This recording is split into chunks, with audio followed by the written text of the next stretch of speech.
Hello again, everyone, and welcome to episode 13 of No Silver Linings. I am your Mark. I am your keeper, Mark. I'm your get set. But I'm also yours truly. Yeah, that awkwardness aside, let's introduce our investigators. It's just the anticipation of the episode and what's about to happen. It's just got me excited. Dave, you're up first. Hey, hi. I am Dave, over on the streaming side of the Emerald Collective. I am the creator and DM for Software and Saga and my Journeys to the Radiant Citadel adjacent campaign. But tonight, Matthew, I will be playing, not sure for how much longer, but I will be playing Ulick, who is an ex-World War I veteran. Well, he's still a veteran. He's not an ex-veteran, but he's a World War I veteran who's seen some nasty shit over there and was chucked into a mental home because of it. And but he's at the other side now. And as soon as he went to see his mother, she recalled in horror at something that seemed to be wreathed around him, some sort of black smoke. So that's not my son. And then she promptly died of a stroke, to which he's just been obsessed with the occult and all sorts of strange shit, which he's sort of generalized as puka. So, and his claims have been verified. That shit does exist. All of the other folks here have seen it. Indeed they have. And thank you for that, Dave. Next up, we have Ryan. Hi guys, I'm Ryan, aka Deranged Rhino, as you should know by now. And this evening, or today, I am playing Professor Montgomery Miles, a mild-mannered student and professor, and also apparently in the very wrong place of this mine and has no weapons and is now scared to death. Thank you very much, Ryan. Next up then we have Keith. That wasn't me, that was a dog. I don't have a dog. That was Bodhi saying hello, as he always does. I'm even more disturbed because I don't own a dog. Hello, my name is Keith and I am in charge of Charles Charlie Mitchell, upper-class gentrified type from nearby upper-class gentrified house who has got his upper-class gentrified but down Silvermines to check out what was something he thought might be a bit of a novelty. He likes a bit of the occult. Came down, heard about something strange going on. Don't really know if he was expecting it to actually be strange, and he is kind of maybe regretting coming down. But he's here with his new buds, and they are in the depths of the mine, or just walking into the depths of the mine. So they're in it. They've had a few experiences, and he's not backing down now. He's going to go in with his boys and see what happens. And indeed we shall. But first, last but not least, we have Dean. I don't want to see what happens. Can I go? I am Dean, or otherwise known as Dino Bags on a lot of other platforms. I am playing Benson Cartwright, an investigator from Washington, D.C., who has a bit of a shady history, which Mark, our keeper, knows about, but I'll give away that he's a bit of a modern-day witch hunter. Although he does want to see what these kind of weird things are running about here, and he likes a bit of the occult and the strangeness. Bear witness to it, and now has had to change his pants at least once. Full suit. But, full costume change. Yeah, full suit. 3-piece, looking dapper. Now, I did meet these guys after a really long game of hide and seek in 1997, where we all hid in the same boot of a Chevy Nova. That was a long 3 months, boys. Sorry, it wasn't me that farted. It was definitely the dog. But yeah, I'm excited to see where this episode takes us. It wasn't the dog; it was the puka. It was all the fucking puka. Thank you very much, sir. And to give a brief recap on where we left it off last time, having successfully dispatched the remains of what used to be William Davies in Eugene Grace's house, the gang steadied themselves a little bit. Benson calmed himself down and composed himself, taking himself out of his screaming fit. Ulick kind of gave him a bit of reassurance. Charlie, meanwhile, was trying to devise a kind of means of forearming themselves going into these mines, while Professor Montgomery Miles did a bit of deduction work into the team of people that used to be, or researchers as they found out, that went up into the mines not too long ago. After gathering themselves, they made their journey up the mountain trail, up to the mines, where they found the site office moved to the very far side of the compound and entered into this old, disheveled, run-down cabin that's leaking through the roof. There's really nothing of note in the hallway. The dining room disused. Ulick kind of poked his head around into the kitchenette as a clap of thunder resonated throughout the skies. He looked inside, didn't see anything, didn't hear anything except the disheveled, ransacked kitchen that has various pits of wet rot growing in the floorboards and walls. Feels something on his head. Something soft, but something cold. I ask you to make a willpower check, or power check, Ulick. Well, lads, this I've 70 on this, right? Ulick's fucking rolls have been dog shite. I had an 85 in intelligence. It still got me bummed. Hard success. There you go. That's when you King of need the it. castle. King of the castle. Cold feeling on the top of your head just seems to creep down around your ears, onto your cheeks. You feel these thoughts of the trenches creep back in your mind. You can hear your commanding officer screaming at you, "O'Shea, this is a direct order. Get down into the trenches." But you just block it out. You just shut that out of your mind there and then. You've other things to be focusing on. Out in the hallway, though, as Ulick kind of made his way into the dining room, the rest of you guys are still out in the hallway, I take it? Yeah. This is kind of like in the meantime. So at this moment in time, Ulick is only entering the dining room as opposed to the kitchenette. So what's happening in the meantime? I'd push through for sure, because the kind of the interest for Monty of all of this has been watching the psychology of these people around him, but also he's getting a secret thrill out of investigating things and looking around and being a bit nosy. Benson, after you set the coins up on the arch of the door, are there any, other than wood and stone and dirt, is there any unnatural sort of things here? I want to specifically try and check for any cult runes or any markings that aren't. The hallway you're in is very bare. There's just slot walls. Just wooden walls and doors, wooden floor. I'm going to take a playing card out of the deck of cards I paid like £1 million for. The door that we've opened, I'm putting it in, just sliding it in like a 7 or something, just randomly, just so they know that door's been opened. Okay. I think Charlie, with the lantern up in one hand and he's got his walking stick in the other, will just kind of like look further down the hallway and kind of like, I think he'll just kind of make his way further down the hallway to see the other doors, if they're open or closed. There's the only open door, other than the one you came in through, like the front door, is the one on the right where Ulick went into the dining room. There's 2 on the left-hand side and then one at the very end of the corridor. For sure, he'll make his way down to the end and kind of have listen, I think, to see if there's any sound from either of the doors. Interesting choice. Make a listen roll. And let's say interesting. I know, yeah. When he gets interested in it, I piss myself. His head gets a testicle thing on it. My listen is 20, so probably not. It's 81 out of 20, so. The sound of the rain just hitting the roof is drowning out any kind of softer noises that might be kind of occurring inside of this cabin. But there you stand before this closed door at the end of the hallway. I suppose with the lantern up in one hand, he'll kind of reach out with the walking stick and kind of like, if the door isn't closed, it is closed, yeah. The long range poker wear. You're not making this easy, Mark, are you? No, I'm not. Take a look back. You just see Vincent kind of doing his thing with the other door with the playing card, and you see Professor Miles just kind of doing his own bit of investigation around the other far end of the corridor. You don't see Ulick at all, obviously. Grand. I'll wave the lantern back and forth slowly and try and grab Benson's attention and just nod to let him know I'm going to try this door. And once I have his attention and once I let him know, I'm not going off where no one knows what's happening, that he's got one eye on me. Benson's going to sort of come down the side of the wall and have the hand on the pistol. I'm not taking it out because I'm afraid of shooting him in the back.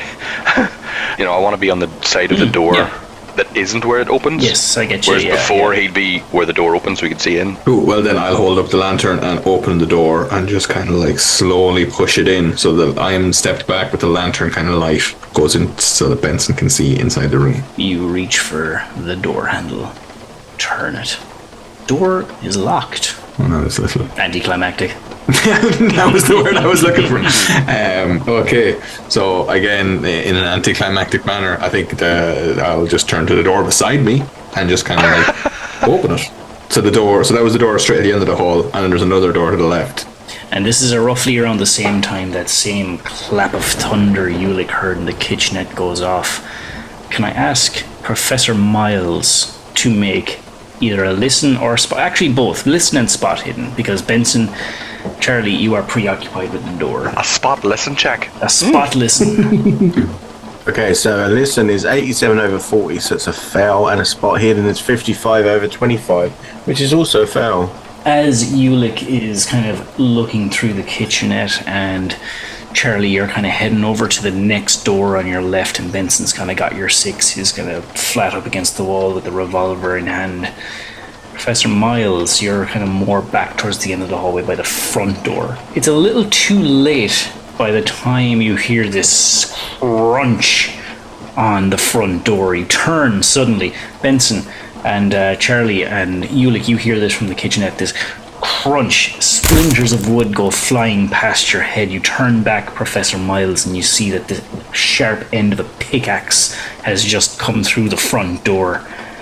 And then, not a moment later, another pickaxe follows, and the door just tears down in two, and before you, you see 3 of these creatures, these undead creatures glowing in the moonlight. Professor Miles, you have never seen one of these things animated before. Can I ask you to make a sanity roll? I hope you shit your pants. Lads, I think it's a minor intrusion. Hey! Oh, 10 out of 10. Yeah, boolabuzz. Top shelf. That was solid gold. That's a 53 out of 70, so a success. Yes! Very good, sir. You will still lose some sanity. Is this the door that I had the coins on? This is the main door coming in that you guys entered from. So that has the coins on it. Keep the change, you filthy animal. No. That's one sanity loss for you, Professor. Ah, okay, cool. What is cool. everybody's dexterity? 55. 55. 45. 35. Just to see who goes first. 6. So Ulick will be going first. You look like we're going back to Silvermines first. So what way does this work? Obviously, I've only ever played 5e and a few other bits and pieces. So the way this is going to work is that there's no initiative rolls. You just go off your dexterity, and those with the highest dexterity act first. Those with the lowest act last.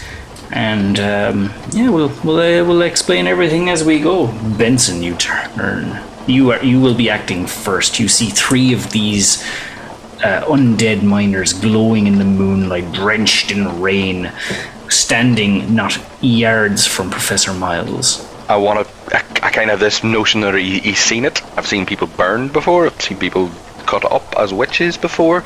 I've seen crying coming down the stairs with a pickaxe, where I wet myself and got shot with a shotgun now in the past 10 hours. So I want him to draw the pistol and just point at the closest one while pulling out a stogie that's not lit and just place it in his mouth. Get down, Professor! I want to take a shot. Just one. Make that firearms check. Oh yes, 26. Just one. Put a tick next to handgun firearms. 26 over 60, by the way. Right, where is my damage down? That where? I believe it's a D10 for a revolver. D10. I'll do that because all 3 of my last shots didn't get to do it. So max That is a damage. 10 out of 10 on a dice. So yeah, you yell at the professor to duck, and Professor Miles just doesn't full on duck, but kind of dips the head, and you just pick out the cleanest shot, and bang, you send a bullet going straight through the eye of one of these things. Doesn't kill it. It's still like it knocks it back. It staggers back, but it just kind of the head goes fully back 90 degrees, and then just goes. Professor, if you could be so kind as to kick their legs. They still clamber towards Professor Miles. Ulick, you hear a gunshot go off milliseconds after you hear the crushing of the front door in. In terms of movement and action, you could probably make it back to the hallway in time, but you wouldn't be able to act. Is there a mechanic in Call of Cthulhu where I can sort of spend an action to maybe gain advantage on a shot, like aim or something like that? Or Yep, you can take aim. Yep. So could I move? So I would move out of the kitchen into the office, and then I could see through the door to where this thing's come through. Is that right? Yeah. Okay, so he will move out of the kitchen into the office then, and he will ready the thing, and as soon as it moves into his shotgun range, he will pull the trigger. That's perfectly fine. Yeah. That's all he's got. All right, Charlie. Charlie doesn't have any weapons. I think maybe he's got like a big knife. I think didn't he get his hands on a big knife? Yeah, I give Benson, you like a. You have a knife, yeah. Give me a big knife, but I think at this stage that's like maybe tucked in his belt or something. He's got like his walking stick and he's got the lantern. I won't penalise you for drawing a knife. It's attached to a rope in your helicopter. In it. So I don't know if he's. So I think he's going to at least because if I'm not mistaken, there's no light in here apart from the lantern. Just your lamp light, yeah. So he's not going to like toss the lantern or anything, which was his initial thoughts. In this split second, what does Charlie do? I think he's kind of like step back a little bit and hold up. I know he's like stepping back, holding up the lantern for the guys. Did he get that door open to the side, or was that? Yeah, you could have that door swung open. If you want to use your action to kind of investigate that room, you can, or take a glance or whatever. I think because I think like he doesn't have a gun. The two guys with the guns are between him and that, so he can't like. The only thing he's got is like hand-to-hand combat. I think we established he didn't get any Molotov cocktails or anything. No. He could toss the thing, so I think he'd be like holding up the lantern, kind of coming back and maybe looking around for other stuff, which maybe I can use the roll to. Looking into this room you just opened, you do see something tucked away in the corner. It seems to be some sort of wooden box with a metal clasp on it, like an industrial box, like a footlocker kind of thing. It's at the edge of a dilapidated bed. Okay, cool. I think Charlie's just going to hang back and use the lantern to kind of like give the guys light. If there's any mechanic where I can give the help action, or not in this case. You'll be shedding light on the situation. That's about as much as I think. And if anything comes close by, it's getting a wrap of the walking stick for sure. Or no, if anything comes close by, he's tossing the walking stick. He's got to go first. You can't hold an action now because you used your action to look in the room. Okay, perfect. No, that's absolutely fine. Yeah, lantern and looking in the room. So that's as fine these by him. things, one of them sporting a freshly new wound in its eye, clambers towards you, Professor. They're mere yards away from you. What do you do? How far are they inside the door? They're right at the door. Okay, and has the door been taken off the hinges, or did they just bust in from the lock side? They've just kind of bust in. They've torn down the first half of the door, we'll say, but there's three of them, so they will be pretty much right up in your grill in like a second. But they're still part of the door. They're still the lower half of the door there, yeah. But it's open, it's not shut. Or have they just busted in the top, like... They've destroyed the top. We'll say that the bottom so like The Shining? Yeah, pretty much like The Shining. Okay, well in that case, can I try and essentially try to sit on the ground by the door and try to hold the door shut as best as possible? Sure. But given the idea that I've already seen Benson take a shot at one of these things past me, so if I hold the door shut and there's a hole in the door, he might be able to, finish them off before they even get in here, kind of thing. So yeah, I'm going to try and hold the door shut if I can. So how are you doing that? You just kind of leaning your back up against the door? Yeah, just going to body block the door shut. The first one is going to try and enter the room, and well, he doesn't care if someone's blocking it. He's going to swing his pickaxe at the door regardless. Okay. This one does indeed have a pickaxe, so I'm going to roll that right now. Are you going to try and dodge or fight back? Well, I'm going to be dodging. The idea is me trying to give them as less access as possible. Roundhouse kick to the throat. Dodge. Where's dodge? There's dodge. Ooh, that's not great. It's definitely not great. 52 or 17. You both fail, so this pickaxe comes through the door, but it comes through a part of the door that was already bashed in, and you can see right above your right shoulder this spike of the pickaxe just comes right over it and retracts again. The next one is going to take a swing at it. Can I try and yank it out of his hands? You can forego your dodge action this time around with a fight back to try and do that if you want, because the second one's going to take a swing. Okay. Yeah, because I got to disarm this fucker if I can. Yeah, and you can go ahead and make that fighting brawl roll. Please be good. Oh my god! 94 out of 25. He rolled a 91, so that's also a fail. So the other one comes in over your left shoulder and again retracts just before you can kind of get a hand on it. But this third guy doesn't have a pickaxe, and he's just gonna these guys are like autonomous kind of zombie-like creatures. So he's just gonna body weight try and kind of collapse the door in on. So I'm gonna make an opposed strength check. But Okay. he is going to have a bonus die because he has the body weight of 2 other of these things. Okay, fair enough.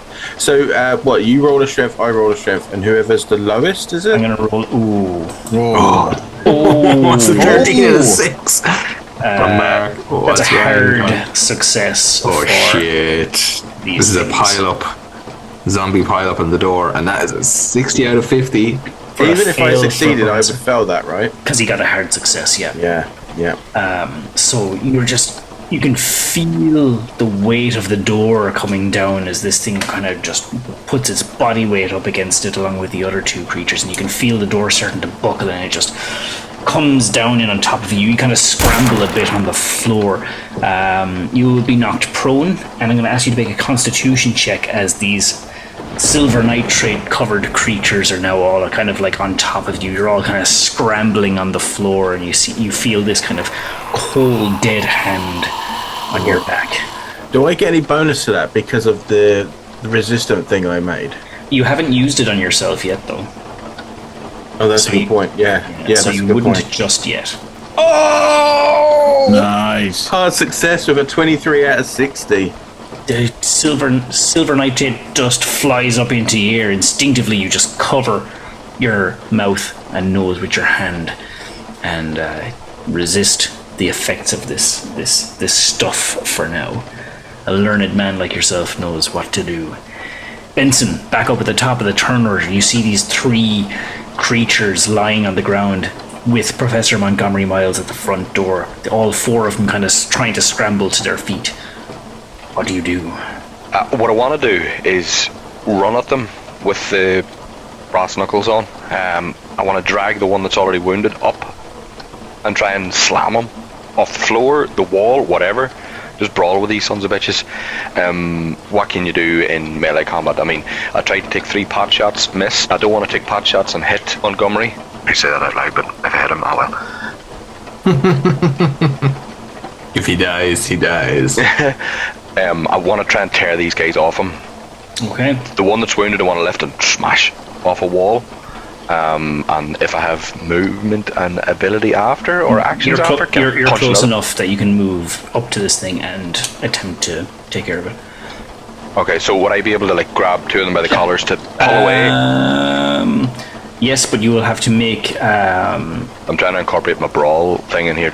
I want to run at them, and if they were still standing, he was going to T-bone them out the door, but that won't happen. If you do that, you won't be able to attack one of them, though. Okay. Well, I'll run up and I'll drag the one. I'll go with my first thought. Okay. Grab the first one that I've already damaged and just slam its head off the wall, or put my fist through its head with the dusters. Yep. Okay. So what I would roll with that. Go ahead and make that fighting brawl check.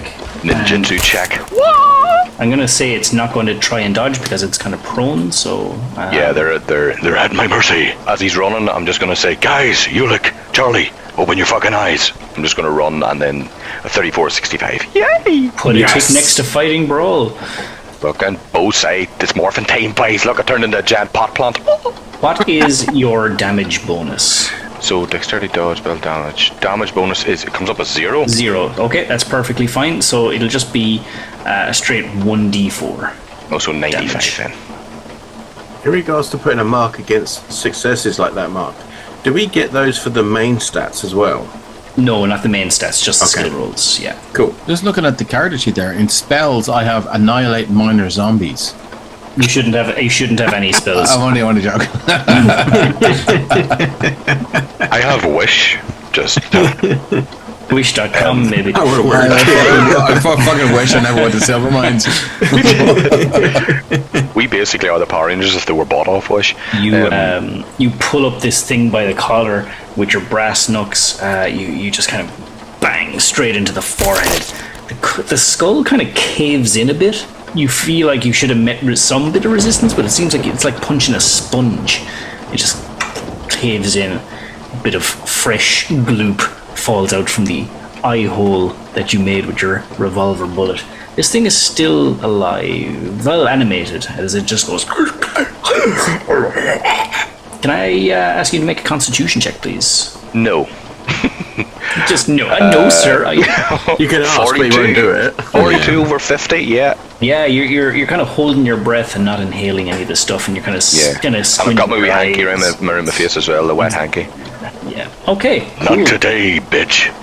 Ulick, you are within firing range of all three of these things. So Benson has one of them up against the wall, one hand on its collar, another, you can see him just pummeling this thing. You see two scrambling on the floor next to Montgomery Miles. Can I say something? Yeah. And see if I don't get a reaction, and if I have a clear shot, I will take it. Yeah, absolutely. There is always a chance that if you roll badly enough, some of that shotgun shrapnel could hit Professor Miles. Well, look, that will be because the shotgun is poorly made, and not because of Ulick's aim. Yes, you can say something and then fire. You can just so you know, you can unload. You can fire once as a regular roll, or you can unload both barrels, but both will be with a penalty die. Just letting you know. I already have a penalty die because of the broken I like arm. the way you tell him that now when I try to unload 3 shots. So my AC is 130, by the way. Okay, so Ulick will sort of do what he was doing last time, just barely rest the shotgun over the broken arm, and he'll go, "Kill us, and it'll never be released." Is there any reaction? Bang! Roll to hit, my friend. All right. Where is my shotgun? Coming at you. Like Cleopatra. 84 over 50. Shotgun goes off. Shotgun blast. Shotgun pellets just decorate the wall, tearing bits and pieces off the other side of the wooden part. You're being too careful to try and not hit the professor, which is fair enough, but the creatures avoid the blast of the shotgun. That's all he can do. He'll move back if he can move back to sort of create distance that would be uncoverable within one combat round. He will do that. Yeah. Okay. Cool. You move back into the dining room a little bit as these things clamber, still trying to get to their feet. Charlie, you see all this madness happening before your eyes. So just so I'm clear on what's going on here, so the door is broken in, and Monty's on the ground. Monty's on the ground with two of the other creatures, and then Benson has the other one standing upright, pummeling it. Excellent. I guess if Charlie, he's still got the lantern. If he's got a clear run, I think he's gonna kind of like come running up and maybe using like the walking stick to kind of like joust like one of them off. Okay. Monty's body. So his objective is to get this thing fucking back out the door. He's not trying to damage it or whatever. He's just kind of either kind of have it crossed and like catch underneath it, or just actually use it, as I say, maybe tucked under his arm and like poke it. But yeah, his objective is to kind of like push it back out the door, or at least get it up off of Monty. Okay. Go ahead and make that fighting brawl check. And that, ladies and gentlemen, was how golf was invented. So I have got 25. That is a failure. That is 48 over 25, so that would cost me... You cannot spend luck on a combat roll, but you can push a combat roll. Push it. Push it real good. Why do you say these things? It's just too tempting. So that would be me rolling it again and trying to If succeed you the fail, second something time. bad will happen. Your balls explode. No, that only happens if you drink or eat gluten. Did you ever watch that episode of South Park? No? Yeah. No, I can't. He's not fighty that's enough fair, to push. that's It's fair. only 25. Like there's no decent chance he's gonna succeed that. You resisted my temptations. I know, Still, yeah, it was Professor, good. hold it still. I know. Usually Not many can resist my charm, Keith. Well, after that Release me. technical incident. yeah, exactly. Very good, very good. Is there any... you made your attempt.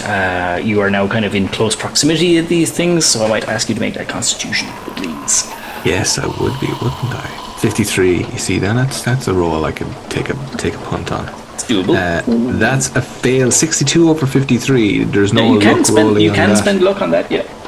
I think I'll spend some luck on that to say that maybe he had his rag out and he tied it onto his face or something before running in. So you're turning that 62 into a 53, so you can subtract 9 points of luck as you kind of attempt to kind of joust this thing off Professor Miles, you begin to get that stinging sensation in your eyes and your throat, but you take that moment to just clench your throat and hold your breath momentarily while you get yourself ready to put a cloth over your face. In the meantime, Professor, you see all this happening before you. This cold, sickly, dead weight is on your legs. Now you'll be able to get up without any penalty or anything, but these things are kind of scrambling, trying to get you. One of them kind of tugging on the tail of your jacket, going. They're on top of me. Am I in close enough proximity to these things to try and grab one of their heads and like twist it off? Ooh, yeah, I'm definitely allowing that. Okay. Why do you know how to turn me on, sir? What would I roll for that? Fighting roll, yeah. Oh, this is not going to be good. No. Oh, I'm going to spend that 3 to make that a success. You cannot spend luck on it. Oh, that's harsh. You're fucked anyway, push it. I was just thinking that. I was literally just thinking that. I'm going to push it. Yeah? Okay. Push it real good. But I roll it again, do I? You roll it again, and if you fail, something bad happens, my friend. Oh no. What's the bonus again? We can't do the bonus, can we? Bonus is if he gives us a bonus, the No, penalty is if he you wants kick the to. bonus penalty, and you need to roll basically a 1. Oh, I don't click. No. the Forget odds are not in about it. your favor. My man.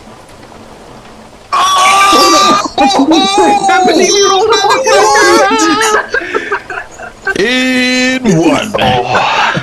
It's a speedboat. Dave, you might want to grab a screenshot there to throw up for the because For once everybody this comes listening at out- home, Monty just got Benson pregnant. And on a D10, Professor Montgomery Wells, Brian rolled a 1. Oh my Meaning- god. In That is Cthulhu, now- I'm God, lads. That is an 18 over 25 then for your fighting brawl. Like, I mean, that was just completely epic. So tell me, what are you doing? You're taking this thing. I'm going to twist his melon off, yeah. You pull on you grab it kind of by its ears and whatever kind of bits of hair it has on its head, and you pull with all your might, and you twist and you hear this kind of sickening crunch, and you pull. It seems to be less resistance now, and as you pull and pull and pull, you can see there seems to be no end to the spine bone that's coming out from the now vacant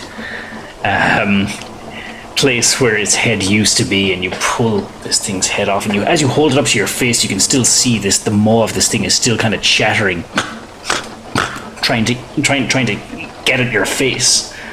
Did I just fully Mortal Kombat this, dude? This is amazing. Roll a d20. Like, I mean, that was just so awesome. I'm just gonna see if you outright kill this thing by doing that. Okay. What do I have to roll to? Just a d20. He ripped its No, head but what off. do I He have to didn't roll take it to out do through. well? You got a regular success in your fighting brawl. A 3. Well, let's say roll another one. A 13. That's more. And it's episode 13. Yay, excellent. After a moment, this thing just goes, and just the face of it just droops, and it just doesn't seem to move anymore. God damn it, Professor! Yes. I face it towards Benson and just like, you know when you like shake a skeleton and it's like Benson like slams it against the other one. He's punching in the wall. Very well done, sir, if I do say so myself. That was excellent. Benson, this thing you're pummeling tries to break free of its bind. It doesn't have enough leverage to swing its pickaxe, so it's going to lash out at you with its fist. Would you like to dodge or fight back? Oh, fight back. You get the headbutt. Okay, make a fighting brawl check. Fucking get some. This thing 53. also succeeds. He can hit me all at once. I take the damage as long as I nut him. No, you don't. So when you fight back, if you both succeed, the attacker wins. Meaning, you shall take some damage. You're going to take 4 points of damage as this thing, with razor sharp fingernails just lashes out at you, scrapes you across the face. Blood spatters across the hardwood floor and the walls. God damn it, this is a new suit. Miraculously avoiding the finely tailored suit. But that is all it can do. It's still in 1-to-1. You no longer have it like pinned to the wall. But he's still... Oh yeah. You're Ukes. still at fisticuffs. This the one that Professor Montgomery Miles destroyed. So the last one then, who's still kind of trying to get to its feet. The closest person to it is Charlie, who is trying to attack it. So it's going to get to its feet. Roughly around the same time, Montgomery Miles is holding the loose head of this now still chattering one as it begins to fade away to a drooping mess. Yeah, for sure, because I was trying to like prop it up with the stick, so I probably kind of half helped it up onto its feet. As it tries to swing at you with a pickaxe, Charlie, would you like to dodge or fight back? I think Charlie would be emboldened by the rather successful fighting back that's going on with his buddies. We're knocking the fuck clean out of it, boy. But before I commit to anything, what variation in my skills do I use for these things? Fighting brawl. Okay, and that's in the combat section. Yeah. The combat section. Oh no, fighting brawl is not in my combat section. Let's be back in the... It's in skills on the right hand side. Yes, I have fighting brawl, and that's for both dodge and... No, dodge is a skill in itself. Oh, I actually have more in my brawl than I have in my dodge. See, with the fighting, just ask the keeper a rule. Once you get brawl, and then there's 3 fighting skills. What are they? So you could have like a crowbar, a golf club, a knife. They all fall under fighting brawl, but they have different damage die. But you can't repurpose that 30, those 3 10s into something else. It depends on if it's like a 2-handed weapon or a single-handed weapon. Well, I've got fighting skill 1, 2, and 3, and I've got 10 in each. Can I just like... No, it doesn't work. Take the 10 and just... Doesn't work like that, no. Okay, so I am fighting back. Hey, make that fight brawl roll. This thing's gonna roll a 95. Which seems bad. That's bad. Okay. Come I'm rolling. on, Charlie. Oh my god, 29 out of 25. I'm fucking lowering my luck points, but... No, you can't spend luck on a combat roll. Shitty fucking balls. So Mark, you rolled a 95, and so we're trying to get under the number, and you rolled a 95. So you trying to get over the number? No, he doesn't hit. In fact, If they're both fails, so. Oh, okay. A 96 to 100 is a fumble if your skill is under 50. A 99 or 100 is a fumble if your skill is over 50. Okay. So, this guy swings his pickaxe. Shirley, you try and do this kind of maneuver where you sidestep and punch, but you both miss each other in the maneuver. And ultimately, nothing comes of it. Back up to the top of the turn order, Benson, a new freshly gleaned injury on the side of your left cheek. 4 bleeding scrape marks. Deep enough. Okay, so I've just been slashed up the face by... before I wanted to turn around to shoot him. Now I'm going to nail this one against the wall. Just keep pummeling him. I just want to box him in the face. Go for it, yeah. Just boom, boom, boom. He's going to try and fight back. He can fight back all he wants, because it's my Chinese, lad. Roll 54 over 65. Nice. 16. It's also going to... It's only a regular success, so the attacker still wins. So, yeah. Yes. 2 So how does that successes. work? How does that work? So he would have to get a hard success to beat my success? Yes, exactly. Right. Okay. Yeah. You go ahead and roll that d4 for damage. 4. Mark certainly makes this game more palatable and able to Yeah, work out absolutely, for yeah. sure. Oh, yeah. But yes, indeed, with that damage of 2 cumulative damage, this thing already sporting a gunshot wound and brass knuckles. That's 15 in total, I think. Yeah, he tries and go for you again, and you just get your brass knuckles, and you clench the fist, and you just drive one decent punch, you just send it home, and your fist first meets with this thing's face, but then just meets solid wood the other side as you just decimate this thing. And it doesn't drop because the top of his head is still like you've just created a fucking hole in this thing's face, and it doesn't drop until you retract your fist and it just flops to the ground. Groovy. At this point, Ulick, you have retreated slightly into the dining room. 1 shell left in that shotgun. 1 creature still standing. Seems to be engaged in combat with Charlie. as they try to hit one another. He with a pickaxe, Charlie with his cane, missing each other. Its back is to you, Charlie is facing you. If I walked up to the back of this thing, grabbed it by its rotting, wet, dead hair, pulled its head back, and plopped the shotgun right up against the base of its neck, and pulled the trigger and aimed right up to the ceiling. I'm going to argue that you have a broken arm, so I can give you a penalty die if you did that. I have a penalty die anyway, so I was hoping to avoid that penalty die by going, okay, well look, okay, cool. Well, Do you know what? I'm going to call the rule of cool on this one. Let's cancel out the penalty die. He screams with a broken arm. The whole point of this is that I'm not aiming anywhere near. Yeah, no, but I like the description. I'm going to go with the rule of cool on this. Here comes your rifle shotgun, lads. My rolls have been dog shite. What is your rifle? My rifle shotgun's 34. Oh, it's 50, but I've been rolling like fucking... Well, here we go. Come on at you. Success. That is a 37 over 50. And that is point blank. This thing, you catch it by the back of its head, pull it back, as you said, point the barrel of the shotgun up, and you pull that trigger. 4d6 damage. That, by the way, lads, is my last shotgun shell. Do not roll ones. That's a 15. I'm gonna let you describe this one, Dave. So as Ulick walks, he sort of takes the arm out of the sling, winces in pain, grabs whatever's left of this thing's hair, pulls it down, looks over the shoulder at Charlie and goes, "Cover your eyes, boy." And he just, all after the bright flash and the smell of the cordite, all that is left in Ulick's hand is a fistful of wet strands of hair. And everyone is covered in just rotten and just slick brains. Benson is disturbingly unhappy at this. Fuck you, suit. And he'll just go, "Talk about a hair trigger, lads." Ulick, I didn't know you were an interior decorator. You turned this disgusting mineshaft and decorated a new color called Interesting Color of Brain. Call me the brains of the operation for nothing, mate. Well, okay. Well, I think you can certainly say that thing does not matter anymore. He's just standing there shocked, holding the thing's mouth open. He's like, And there's Monty just standing there with the skull in his hand and the spine hanging down like. So as the dust settles, or the still some of the little plumes mist. of red blood mist dies down and settles, you all kind of give yourself a moment to gather your thoughts as to what just happened.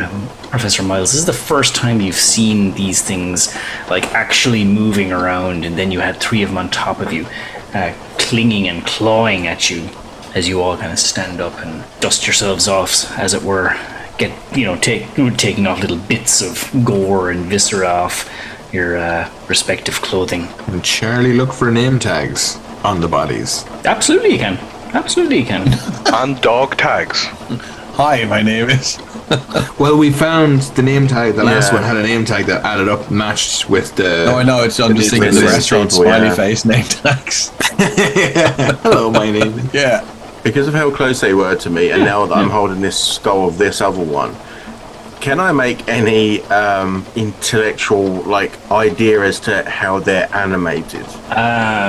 Because Professor Miles, although he's starting to think, okay, maybe there is more to this, he's also still trying to err on the side of scientific. There is nothing scientific about what you have just witnessed. That is for sure. I can assure you of that. There's nothing that you have ever, been privy to that would, like you've heard stories of people supposedly walking around like that, but they were actually really people who were, pronounced dead, but actually weren't, kind of thing. You've heard those kind of stories, but nothing to this as gruesome and horrifying as this. But as you interested anyway, you look around among the corpses of these creatures. You do happen to see those scraps of clothing and those similar laminates as well on their person. One revealing the name of George Townsend, another of James Heaston, and finally one of Christopher Sutton. And it's on Christopher Sutton. You notice that, along with the laminate, in one of the pockets of its overalls, a key. A silver-coloured key. Yoink, the key. Was that Charlie or Monty? Sorry, that was Monty. Sorry. Yeah. But I recognise this to be like a house key. Like, could this be for the door that's locked in this place? It looks like a general house key. Yeah. Okay, so I'll take that. I found this. Maybe we could check the door there. Yes, the door at the end of the hall is locked. Those just to clarify, yes, as I suspected, those names. Those are the four names of the four gentlemen on the what do you call it, the ledger. We found Jack's ledger, so I suppose no huge surprise, and it doesn't really aid us in anything. But those are the four gentlemen that. The miners, not the miners, the academics. I don't know if that means we've met with all of the humans, or the former humans that are here, but those are the four names and the four people. Would you mind God rest their souls. keeping an eye out for some shotgun shells as if you see them? Okay, yes, not a problem. I'm on out now, boys. Now fucking. Are you out? Well, I'm tapped that, so I've no shotgun shells left out. Oh, okay, yes. Not gonna lie, they fucking Nice changed the peel, game. so- Yes, well, we can definitely say that without that. And thank you so much for stepping in at the last minute. I really thought I was a goner there, and I'm not much of a fighter, I'm afraid. I've got you, lad. I've got Benson shaking the gore off his brass knuckles. It seems I've got my mojo back. Indeed, and then some. you. You sure do, boy. What's your bullet count now, Benson? How are you feeling? Well, I spent 3 and that was 1, so 4. I've got 8 left. If anybody sees any revolver rounds, I'll hug you for them. Well, definitely. I'll give them to you without the hug. Yes, no problem. Clean up first. So as Monty's trying to unlock this door now with his key. 1 second, Monty. Before you up now, I actually there was another something in this room, and he's going to take the lantern into that other room and open up that box. He said there was like a foot locker or something. He's going to Yeah, indeed. pop Yeah, that open. it seems to be a bedroom next to a dilapidated bed. You find this footlocker, and cracking it open, you find a pickaxe that is not coated in this silver nitrate stuff. It's just a clean pickaxe and a gas mask. Excellent. I take them back out, and any use to anybody of these? Ulick, maybe, I don't know if there's much room to swing this thing in here. I think it might be a little heavy for me, as I say, I'm not used to it. But maybe the gas mask might be of some use at some stage. Right, I'll take that, no problem. We'll take them anyway. Now look, if I put it on and I come out, I go to investigate the side corridor and I come out, right, looking all weird. Don't fucking shoot me, right? It's just me in a gas mask. Well, I don't have a gun. We'll hopefully Benson will restrain himself. The safe word is pineapples. You go look at the gas mask and you get a little bit of a flashback to the trenches. Charlie put his hand on his shoulder. You alright, buddy? You okay? What? Oh yeah. He'll reluctantly take it. Yeah. Just memories, lad, just memories. Do we want to check the other rooms here before we unlock this door? There'll be only one unexplored room left before the locked room. Whenever Ulick said just memories, Benson's gonna what height's Ulick? Benson's 6'1". You look a tall lad. What does appearance count for in this? How willing someone would be to talk to you or share information with you. So if you look like you just spent the night in a dumpster, no one's going to want to talk to you for too long. But if your appearance is high, appearance and credit rating His are appearance is 75. oh, good looking dude. And he looks like he just spent a night in a dumpster. Well, yeah. Benson, So so he's he's chic. A sexy dumpster. Can I change mine from sexy 65? dumpster. Benson was 65. Can I put in 186,000 with this suit? I don't know. Is that possible? So 13. Sexy dumpster. Yeah, you just has that. Yeah, PT just looks like the kind of guy. Until he opens his mouth, he looks like the kind of guy you want to get to know. And then it's all Derelict. puka. And then you're like, who the fuck is this guy? So Ulick will be 6'2", and he's got that sort of Thomas Shelby kind of weird kind of side shave haircut thing. Well, 6'1" versus what? Be tall enough. He's 6'2". He's 6'2". Right, so he's gonna. Do we hop up, lean in, and just say, "Memories can't hurt you, Ulick. That was before you lived through it, and We're gonna fucking live through this. Crash of lightning and thunder fills the air. Can I open this door then? Yes. Check the other room. Let's check that one last room before we go in. Well, this is the last room, isn't it? Yes. There was the first door on the left. Yeah, the first door on the left. You, Charlie, as you kind of signal that to the professor before he inserts the key into the lock, you turn the handle and open the door into what appears to be just another bare, barren bedroom. There's no mattresses or duvets or quilts or anything. It's just the bed frame. But there's nothing really else of note in this room. That seems to be it so far. Let's go, Professor. You lead the charge. So as Professor Monty starts to unlock this door, kind of almost subconsciously, but under his breath, probably loud enough, just about loud enough to hear, he recites something that he read long ago and says to himself more than anyone, when he opened the fifth seal, I saw under the altar the souls of those who had been slain because of the word of God and the testimony they had maintained. Then they called out in a loud voice, how long, Sovereign Lord, holy and true, until you judge the inhabitants of the earth and avenge our blood? Click.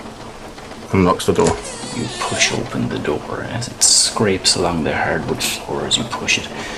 You take a step in, and you find yourself in this darkened storage area.